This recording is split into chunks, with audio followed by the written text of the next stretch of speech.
होते हुए, चार वेद का ज्ञाता होते हुए भी राम जी के मंदिर में उसकी पूजा, उसका मंदिर नहीं बना है। और रामचंद्र जी का बना, इसलिए बना है कि वो रावण खुद ने कहा है कि रामचंद्र जी मैं सबसे आगे हूं, तुमसे उम्र में आगे हूं, पैसा में आगे हूं। तुम्हारे यहाँ अयोध्या में चांदी सोना का फाटक है, बंदा के यहाँ पूरी लंका सोने की है। बुद्धि में आगे हूं, ज्ञान में आगे हूं, परिवार में आगे हूं, सब जगह आगे हूं और सब जगह सील नंबर 1 नंबर पे हूं। खाली एक जगह पिछड़ गया हूं कि तुम चरित्रवान हो और मैं चरित्रहीन हो गया हूं। इसलिए तुम्हारी पूजा होगी और मेरी पूजा नहीं होगी। चरित्र पे टिकी हुई ये बात। सब भाई बहनों, युवा साथियों, ध्यान देना, अपने चरित्र का ध्यान देना है। खाली चित्र ही नहीं, चरित्र का भी ध्यान दो, तब जाकर के इस सनातन धर्म को अपन बचा पाएंगे। सुखदेव मुनि राजा परीक्षित को कहते हैं, इसके बाद में देखो, ये तो जरासंध दौड़ा और दोनों भाई भागे तो जरासंध प्रसन्न हो गया।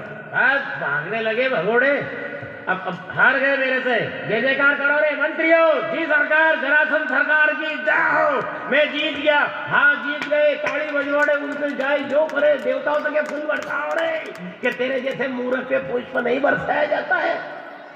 हटा दिया, ये मन मस्त हो गया। अब ये प्रवर्षण पहाड़ पे जाकर के चढ़े और झाड़ियों में छुप गए और ये के अपने मित्रों से, विदुररथ से, दंतवक्र से, शाल्व से, डर गया अपन से, बेचारा कंस मारा गया, क्या करूं मालूम नहीं पड़ी, यूं ही मार दिया, अब बदला लूंगा। एक काम करो रे मंत्रियों, इस पहाड़ पे आग लगा दो, चारों दिशा पे आग लगवाई, ज्वाला भड़की, ये अपने राजधानी को लौट गया, हाथी के समान चाल चलता हुआ, जीत गया, वो राघोड़ा हो गया। अब बंदा का राज सम्राट चक्रवर्ती का हो जाएगा।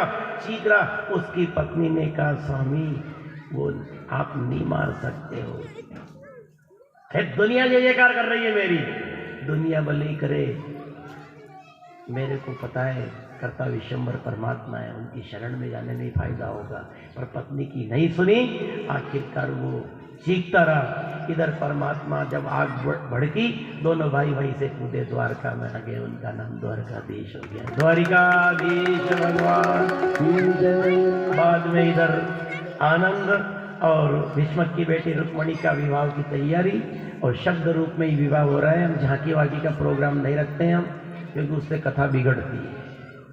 और बस जिनको उनके प्रति देना है, गौ माता के प्रति ये डिब्बे बंधे हुए हैं, क्योंकि मंदिरों के लिए बहुत लोग ले जा रहे हैं नोट और दे रहे हैं श्रद्धा से। लेकिन इस समय देखो, कल अच्छी लगी एक के दरबार बैठे हैं गावड़ी वाले, तो इनके यहाँ कोई कार्यक्रम में कोरोना में कोई शांत हो गए, इनके देवी जी अर्धांगिनी है जो भी होगा, उनका कार्यक्रम ने बोला कि आप यहाँ क्यों लगाओ, कहीं गांव में मंदिर बनवा दो या कुछ पानी की टंकी बनवा दो। कुछ नहीं साहब, मेरी तो एक ही इच्छा है, गौ माता के लिए करूँगा जो भी करूँ, क्योंकि सबका सब है, गाय का कोई नहीं है। एक गधा भी खोवा जाए तो कुमार आखिर रात दौड़ता फिरता है कि मेरा गधा गधा, गाय की कोई परवाह नहीं कर रहा है। इसलिए गाय के लिए डिब्बे लगे हुए हैं, आपकी भावना बने तो। और फिर कह दें, ये कपड़ा लगता हम कथा में नहीं बुलवाते हैं, उधर हमारी तरफ आखिरी दिन ही चढ़ाते हैं, राजस्थान में भी और इधर ये 12 साइड में और कोटा साइड में। तो यहाँ तो जाने क्यों कपड़े क्यों लाओ, आप कपड़ा 200 का लाओगे, 500 का लाओगे, फिर भी उपयोग नहीं है उसका। भाई ले भी जाएंगे तो क्या बगस भरा हुआ खराब हो रहे कपड़े, बांट बांट के भी हम कितने बांटे। और ये भी थे कि हम दुकान पे कभी कपड़े नहीं ले जाते, बेचते ही नहीं।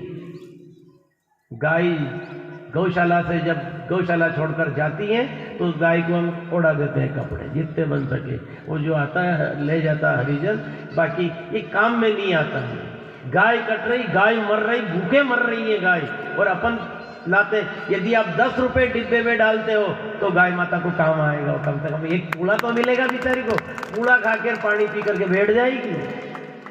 ये कपड़े का कोई वो नहीं। और कल पूर्णाहुति की कथा है, इसलिए सबको कह दें, कपड़े मत लाना। हम कपड़े स्वीकार नहीं करते। आपको चढ़ाना हो तो एक धागा चढ़ा दो, बस हम बिल्कुल कपड़े पहन लिए। ये कपड़े जो पहन रखा ये आपके ही कपड़े, कितना पहनेंगे आप। समिति के भाइयों से भी हमने आग्रह करा है कि कपड़ा लाना हो तो भागवत जी का ले आना। हमारे लिए कोई कपड़ा नहीं, कोई साड़ी नहीं, कोई चूड़ा नहीं, कोई फुंदा फुंदी कहीं नहीं होना। गाय के लिए अधिक से अधिक खर्च करो, वो गाय माता आपको साफ देगी, ये आपको साफ सुथरा। तो इसलिए ये तो आजकल थोड़ा ऐसा चल गया है, कई जगह हम देखते हैं, टीवी के ऊपर भी आता है तो देखते हैं, कोई वामन भगवान बना रहे हैं, कमंडल लेके जनता में फिर रहे हैं, सामने ही चले गया वो जोड़ी लाइन, दो जना पकड़े निकलो पटको। अब वो गया है तो अपनी कहीं तो पटके, और फिर वो दूसरे दिन कथा में आएगी तो उसको एक सांसा चलने के पहले के पाछी कहीं का जोड़ा जोड़ी भेड़ आई जा तो कहीं पटकू तो घरे डब्बा ढूंढेगी। इसलिए वो नहीं होना। आप हमने ना तो कोई वामन अवतार का हम रखते हैं खेल नाटक, ये ना कोई कृष्ण रुक्मणी का रखते हैं, ना कोई सुदामा चरित्र में कोई नकल बनाते हैं, और न शिव जी का ब्याह पे ध्यान देते हैं, हो जाता है शब्द रूप में। प्रेम से बैठ कर के कथा सुनो, बन जाए तो आपको 2, 5, 10 रुपये जितना आपसे बने इन डब्बों में डालो, और गौ माता, क्योंकि आप 10 रुपये डाल करके यहीं रह जाओगे विप्लव द्वारकाधीश में, बाकी वो 10 रुपये की जवाबदारी तो हमारी होती है। अब देखो 2 दिन से आ रहे पैसे, बस वो काउंटिंग डेली होती है कि इतने नोट आए और इतना ये गौ माता के खाते में जमा है। हमारा हम अकेले भी नहीं है वहाँ गौशाला में, गौशाला का बराबर वो अध्यक्ष भी है वहाँ पे। और ये जो शरीर है, कभी हम कथा बात करके नोट भेड़ा भी करें तो क्यों करें, किसके लिए करें, पाछे कोई रहे तो ओके करो। अब हमारे तो संभालने वाला भी तो नहीं है जो नोट भेड़ा करें। बढ़िया भगवान ने हमें 3 बेटियां दी है, पढ़ाई कर रही है, कोई छोटी कक्षा में, कोई मोटी में, कोई और मोटी में, जो भी है। बाकी नोट क्यों अखेटा करें।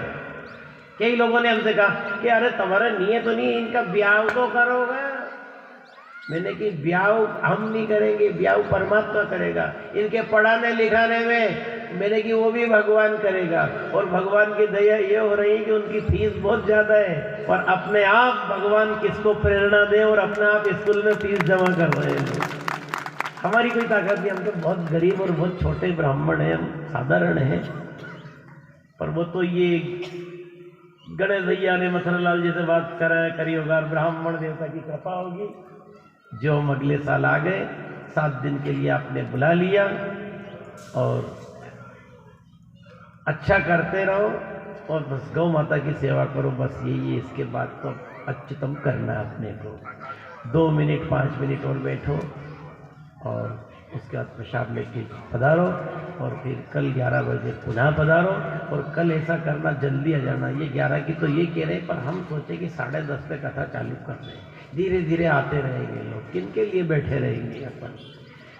अब देखो इधर राजा भीष्मक की बेटी रुक्मणी का प्रसंग आता है, तो सुखदेव मुनि राजा परीक्षित को कहा कि राजन, एक प्रसंग और ध्यानस्थ होकर के सुनो कि एक बेटी जो भगवान को पति बना चुकी, अपना संकल्प लेकर के 4-5 साल की उम्र में, और ऐसा संकल्प बनाया कि भगवान द्वारकाधीश को मेरा पति बनाऊंगी मैं।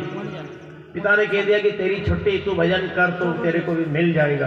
पर इनके यहाँ 5 भाई था, रुक्म कुंवर, रुक्म केश, रुक्म बाहु, रुक्माग्रज, रुक्म रथ, रुक्म माली। ये 5 भाई विरोधी थे कि गाय वाला किया जाएगी तो गोबर कंडा करना पड़ेगा, वहाँ पे ये थेपना पड़ेगा, इसलिए वहाँ बहन तेरे को नहीं भेजे हम। हमारी बहन का ब्याह चंदेरी का राजा दमघोष, जिसका बेटा शिशुपाल, उसके साथ ब्याह होगा तो रानी बनेगी। एक किस्मत फूट जाएगा वहाँ जाएगी तो। दादा कैसा भी हो, ये राक्षस है और वो भगवान है, इसलिए मैं भगवान के यहाँ जाऊँ, राक्षस के यहाँ नहीं जाऊँगी। और मैं ऐसा पति बनाऊँ कि जो मेरे लिए अमर हो जाए, मैं अमर हो जाऊँ उनके साथ में। मैं आपकी नहीं सुनूंगी, नहीं बहन, पिताजी की नहीं चलती है, मेरी चलती है, कुछ नहीं, घर के बाहर नहीं जाएगी, फलाना नहीं करेगी। इन्हें तुरंत क्या करा, देखो तो सही, एक चिट्ठी लिखी और माँ से पूछा, पिताजी से पूछा। ऐसा नहीं कि कहीं स्कूल गई ना वहीं से लड़की कोई के साथ में चली गई, या मंदिर में गई ना रुक्मणी कृष्ण के साथ में चली गई, ऐसा नहीं है। माता पिता से आदेश लिया, आपकी क्या इच्छा है? बेटा हम कह चुके हैं कि द्वारकाधीश तेरा पति।